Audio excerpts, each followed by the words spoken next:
everybody, what's going on? Dean Meadows for the Daily Apologist, and it is Twitter Tuesday, where we take a post from an atheist and we break it down for your benefit. And boy, do I have a doozy for you guys today. It comes from a gentleman by the name of Holy Kool-Aid, and notice what he says. He says, such an empowering book. Here are a few Bible verses that support women. And it's got a gentleman holding up a blank piece of paper. Now, the question that I have is, does Holy Kool-Aid really mean to suggest that there are no verses in the Bible that support or show women in a positive light, that reinforce their value and worth in the nation of Israel or in the Christian life? I think we would all beg to differ with that.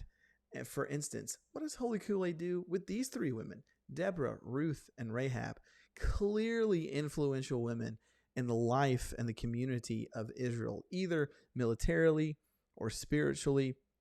They are ones that move Israel along the path of fulfilling God's promise, or in some instances, move Israel along and just getting back to God. So those are at least three examples in the Old Testament. Now, what about the New Testament? What about these women, the women at the tomb, in a time in which women's testimony was often discarded and not even allowed as permissible? The gospel authors never waver in their depiction of who was there first at the empty tomb to discover that Jesus had been raised from the dead. It's the women. It's not John. It's not Peter. It's not Matthew. It's none of Jesus's male disciples. It's the women who are the first one to proclaim that, hey, he's risen. And so I think just from those two examples, Holy Kool-Aid's post should be completely and totally dismissed. But what about marriage? Obviously, we see in the Old Testament and the New Testament and the surrounding areas that women were treated oftentimes as second-class citizens. And so is there anything in the New Testament that elevates women specifically in the role of marriage? And I believe that there is, and it comes from Ephesians chapter 5, where Paul says, husbands, love your wives as Christ loves the church. Now, what did Christ end up doing for the church? Hey, he ended up dying for the church. He shed his blood so that we might be adopted as sons and daughters. But what's also interesting about Ephesians is that there's more said to men about how to treat their wives than there is about how women are to treat their husbands.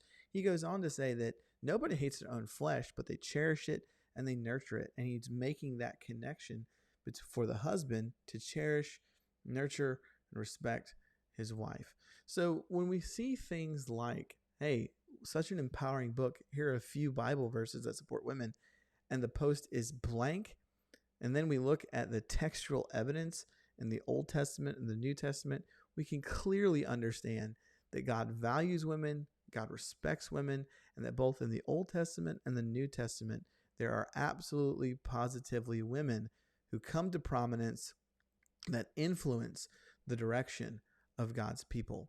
My name's Dean Meadows. This is Twitter Tuesday. Hey, remember, hit the like and the subscribe, or not the like, the subscribe button on YouTube. Hit the bell so that you can have all kinds of video notifications. And remember, equip yourself to engage culture.